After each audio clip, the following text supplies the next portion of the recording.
Hello student, बिना किसी देरी के चैप्टर सारणिक स्टार्ट करते हैं कि क्लास 12th का। देखिए, हम सारणिक में देखते हैं सबसे पहले हमारा प्रस्तावना होता है, जैसे कि हम सारणिक को कैसे समझते हैं। इसमें हमें ये देखना होता है सबसे पहले सारणिक क्या चीज होती है। तो इसमें जैसे कि इसका संकेत जो होता है, संकेत, तो इसको हम इससे प्रदर्शित करते हैं। इसको खोलने के लिए इसको खोलते समय प्लस माइनस प्लस करते हैं। इसको खोलते समय प्लस माइनस करते हैं। जैसे A1 B1 C1 A2 B2 C2 A3 B3 C3। इसमें पंक्ति और इस पहली लाइन को बोलते हैं पंक्ति और इनको बोलते हैं स्तंभ।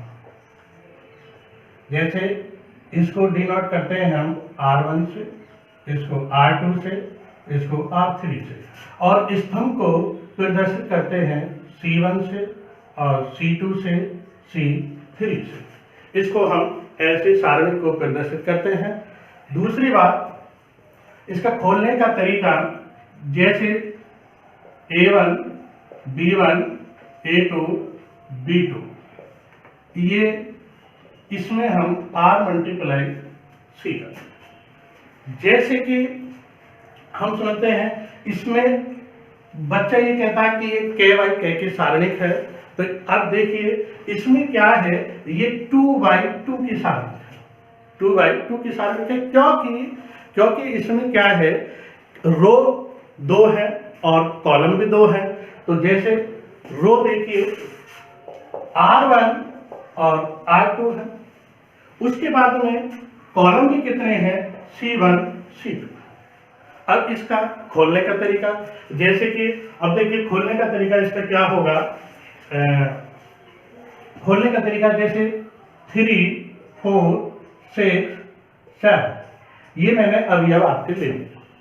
अब इसको सॉल्व कैसे करते हैं हम इसमें देखते हैं। तो सबसे पहले यदि हम सीधे हाथ की तरफ को चलेंगे तो प्लस में जाएंगे, और यदि हम पीछे को गए तो हम माइनस में चले जाएंगे। तो कैसे, तो सीधे हाथ से स्टूडेंट, सीधे हाथ से हम स्टार्ट करते हैं। तो कैसे करते हैं सीधे हाथ से स्टार्ट, तो देखिए ऐसे मैंने तीर का निशान लगा लिया, ऐसे। अब खोलने का तरीका क्या होता है, सबसे पहले प्लस करते हैं और इस टाइप से, तो 3 मल्टीप्लाई 7 और प्लस का साइन मैंने दिखाया नहीं है, प्लस, फिर उसके बाद में माइनस करते हैं। तो बीच में मेरा ये माइनस आ गया, तो माइनस, तो 4 मल्टीप्लाई 6, ये चीज हो गई।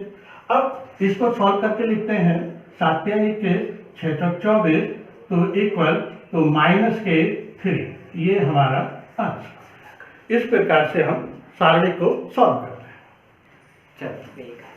देखिए सारणिक का, जैसे अभी मैंने आपको बताया था 2/2 के लिए मैंने करा था।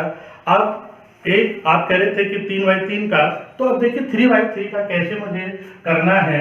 जैसे A1 B1 और C1 A2 B2 C2 A3 B3 C3। अब इसको खोलने का तरीका कैसा होता है, अब इसको हम कैसे खोलते हैं। तो खोलने का तरीका देखिए मेरे प्यारे बच्चों, कैसे होता है खोलने का तरीका। तो सबसे पहले हम इसको A1 करते हैं, और A1 जब हम इसको खोलेंगे तो जैसे इसको हम ऐसे, तो इसका खोलने का तरीका क्या होगा हमारा। जैसे अब देखिए इसको बंद कर लेते हैं हम, और इसको बंद, ऐसे हमने इसको बंद कर लिया। तो ये 3/3 के, सबसे पहले हम इसको ये जानना चाहेंगे कि कितने का, ये 3 मल्टीप्लाई 3 का है, क्योंकि इसमें R1 R2 और R3, ये पंक्तियां होती हैं हमारी, और ये C1 C2 और C3 होता है। उसके बाद इसको हम डिनोट करते हैं R मल्टीप्लाई C से। तो कितना हो गया ये 3/3 का हो गया। उसके बाद इसको खोलते कैसे हैं, तो खोलने के लिए हम कैसे करते हैं, तो मैंने अभी आपको बच्चों बताया था कि इसको और इनको हम ऐसे करते हैं। अब इसको हम रब कर लेते हैं।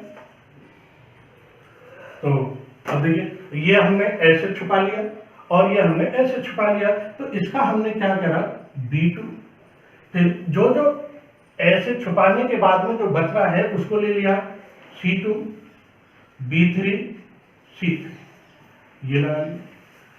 फिर उसके बाद में मैंने आपको शुरू स्टार्टिंग में बताया था कि प्लस माइनस प्लस, इस प्रकार से हम सारणी को खोलते चले जाते हैं। तो कैसे, अब क्या आ गया देखिए प्लस, तो क्या आ गया फिर यहाँ पे प्लस के बाद में क्या आ गया माइनस आ गया।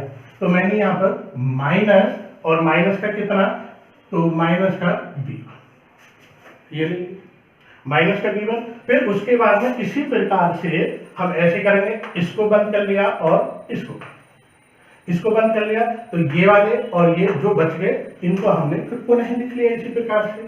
तो A2, C2, A3 और C3, यहां तक क्लियर पॉइंट आपका, ठीक। आगे इसी प्रकार से C1, तो C1 स्टार्ट, देखिए जैसे B1 था, अब इसी प्रकार से जब हम इसको खोलेंगे तो देखिए plus minus plus minus plus minus plus, तो ये हमारा संकेत भी होता है। फिर उसके बाद में जैसे अब C1 आ गया, क्योंकि कैसे था ये, क्योंकि प्लस माइनस प्लस, तो प्लस माइनस प्लस, इसी टाइप से।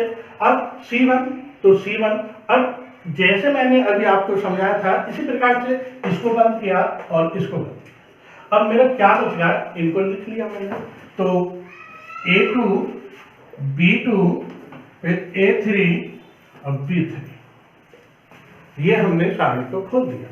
ये तरीका 3/3 के लिए होता है। तो ये हमने सारणी को खोला। अब इसको सॉल्व हमें करना है, तो कैसे करते हैं मेरे प्यारे बच्चों, तो कैसे करेंगे, देखिए वही तरीका जो मैंने अभी आपको 2/2 में बताया था। तो 2/2 में मैंने आपको क्या बताया था कि सीधे चलिए, सीधे हाथ से चलिए, तो क्या आता है मेरा प्लस, और यदि मैं उल्टे हाथ से पीछे को यदि मैं चला तो क्या होगा, मैं गिर गया तो माइनस में चला गया। तो इसी प्रकार से हम बेटा सारणी को भी इसी तरीके से हम करते हैं। तो पहले देखिए तीर का निशान, सीधे हाथ से चले, फिर हम उल्टे हाथ से चलेंगे तो इधर को लगाए, तो कैसे A1, फिर सीधे हाथ की तरफ चल रहा हूं मैं, तो B2, C3, माइनस आ गया क्योंकि मैं उल्टे हाथ से चल रहा हूं। तो देखिए तीर का निशान मैंने ऐसे आपको दिखा दिया, तो कितना B3, C2, ठीक। आगे बढ़ते हैं, माइनस का B1, इसकी फिर इसी प्रकार से जैसे मैंने ये करा है इसी प्रकार से मैं इसको करूंगा। तो A2 और C3 माइनस का A3 C2 प्लस C1, और इसी प्रकार से इसको A2 B3 माइनस का A3। अब आगे बढ़ते हैं, तो इसकी आपस में मल्टीप्लाई कर देते हैं। तो कैसे मल्टीप्लाई करते हैं, देखिए तो A1 B2 C3 मल्टीप्लाई कर दिया मैंने इसको। इसी प्रकार अब देखिए क्या plus minus A1 B3 C2 minus का B1 A2 C3, माइनस और माइनस क्या हो गया प्लस, माइनस प्लस, तो माइनस प्लस हो गया B1 A3 C2 plus C1 A2 B3 minus C1 A3 B2।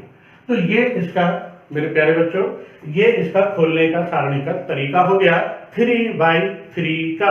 अब मैं आपको सवाल बताता हूं कि कैसे करते हैं। देखिए जैसे अभी मैंने बताया था कि इसका एग्जाम्पल कैसा होता है, तो 3/3 का बताना था मुझे, तो 3/3 का, तो देखिए कुछ भी हम अवयव लिख सकते हैं, जैसे तो 1 3 4 लिख दिया, 2 5 6, कुछ भी लिख सकते हैं। कभी आप ये सोच रहे हैं कि सर आप कैसे लिख रहे हैं, आप भी बोल सकते हैं, कुछ भी लिख सकते हैं। देखो बेटे, तो यहाँ पर जैसे फिर मैंने लिख दिया 3, 4 लिख दिया, 2 लिख दिया, तो ये क्या हो गया मेरा 3/3 का हो गया। तो अब आप कह रहे थे कि यदि इस टाइप का सवाल आ गया तो कैसे करते हैं, तो आता है इस टाइप का 100% सारणिक में इस टाइप का सवाल बोर्ड में पूछ लिया जाता है 2 नंबर का। तो अब जैसे मैंने अभी आपको खोल के बताया था, तो इसी प्रकार से हम इसको भी खोलेंगे। तो कैसे खोलेंगे, सबसे पहले तो हम ये जानेंगे कि ये 3/3 का है, तो ये 3/3 का है। क्यों शर्मा जी 3/3 का है, तो कैसे, तो 1, देखिए बेटा ऐसे खोलते हैं हम, तो ये 1 हो गया। अब खोलने का तरीका जो मैंने आपको बताया था, तो कैसे बताया था कि ये 1 और ये 1, ठीक ऐसे मैंने आपको बताया था। तो जब मैं ये 1 और ये 1, तो कितना बेटा 5, 6, 4, 2, तो ये हो गया। फिर क्या आ गया, तो देखिए प्लस माइनस प्लस, ये प्रक्रिया होती है सॉल्व करने की, प्लस माइनस प्लस हम ऐसे करते हैं। कैसे बना, अब ये प्लस हो गया तो बीच में क्या आ गया मेरा माइनस का 3, तो फिर इसी प्रकार से इस रूल को नहीं भूलना आपको, कि जैसे मैंने अभी बताया था, जिससे हम खोलेंगे उसके नीचे वाले को बंद करेंगे और उसके साइड को बंद करेंगे, जिससे हम स्टार्ट करते हैं। तो कैसे, तो ये बंद, देखिए मैं अभी अपने हाथ से ही दिखाना चाहता हूं आपको, या देखिए आप ऐसे दिखाना चाहता हूं मैं, इसको बंद और इसको ऐसे, देखिए मैंने T बना दिया, और जो आपकी वैल्यू बच रही है उसको हमने लिख दिया। तो कैसे, तो 2, 6, 3, 2, ठीक है गुप्ता जी। उसके बाद में फिर कितना आ गया प्लस, तो प्लस 4 आ गया। अब ये इसको मैंने छुपा लिया, इसको छुपा लिया, जो बच गया वो लिख दिया। तो कैसे, तो 2, 5, 3, 4, यहां तक क्लियर पॉइंट आपका, ठीक। तो अब वही बात जो मैंने अभी आपको बताई थी कि सीधे चलोगे बेटा प्लस में रहोगे, और यदि उल्टे चलोगे तो बेटा गड्ढे में गिरोगे, और गड्ढे में गिरने का मतलब माइनस में आ जाओगे। तो इसलिए हमें सीधे चलना है, और तो जब पहले शुरू स्टार्टिंग ही सीधे से करनी है, ना कि हमें उल्टे से करनी। तो देखिए, तो इस टाइप से हम करते हैं। तो कितना कि 1, तो 5 × 2 - 4 × 6, ये कर लिया। माइनस का 3, तो 2 × 2 माइनस का 3 × 6 प्लस 4, 2 × 4 माइनस का 3 × 5, ये कर दिया। अब इसकी आपस में हम मल्टीप्लाई कर लेते हैं। तो कैसे कि 5 दूनी 10 और 6 चौक 24 माइनस 3, 2 दूनी 4, 6 तिया 18 प्लस 4 और 4 दूनी 8 और 5 तिया 15। अब इसको हम सॉल्व करके लिख देंगे। ये 1 था, यदि 1 की मल्टीप्लाई किसी भी चीज में करते हैं, आप तो इतना जानते हैं, 12th क्लास के बच्चे हैं आप। तो अब इसमें ये माइनस का चिन्ह जाते हैं तो माइनस का बचेगा, तो इसमें से इसको मैंने माइनस किया तो माइनस के 14 बच गए। फिर उसके बाद में माइनस, अब ये इसमें से इसको घटाया तो फिर भी ये माइनस के 14 बच गए। भाई माइनस के 18 हैं और प्लस के 4 हैं, तो माइनस के 14 बच गए। फिर प्लस 4, 8 में से माइनस के 15 जाएंगे तो माइनस के 7 बचेंगे, तो माइनस के 7। अब इसको फिर सॉल्व करके लिखेंगे।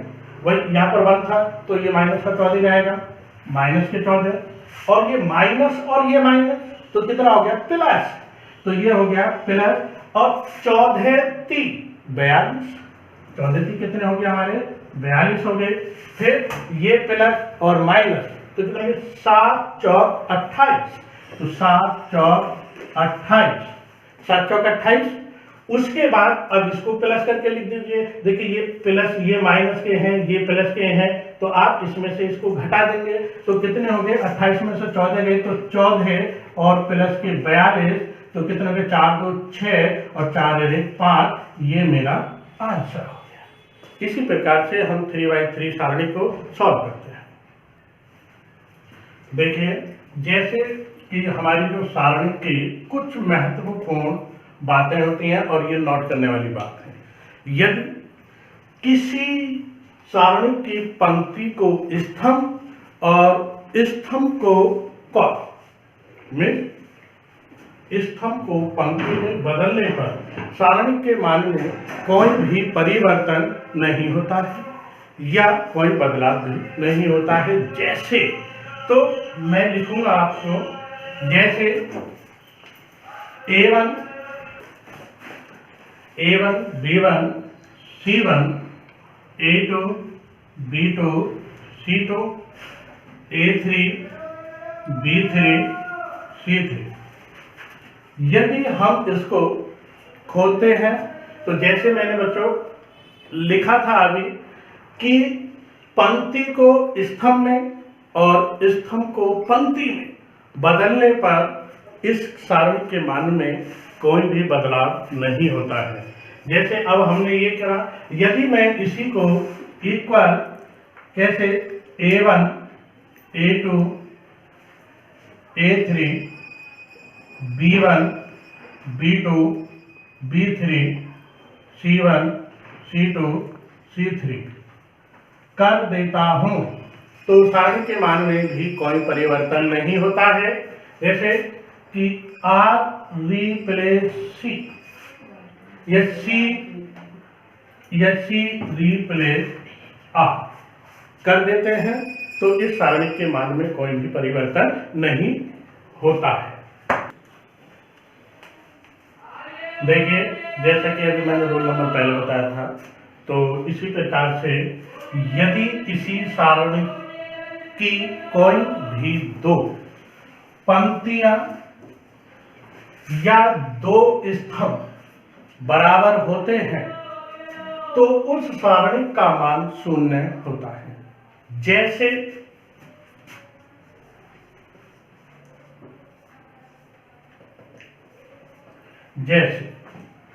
तो A1 B1 C1 A2 B2 C2।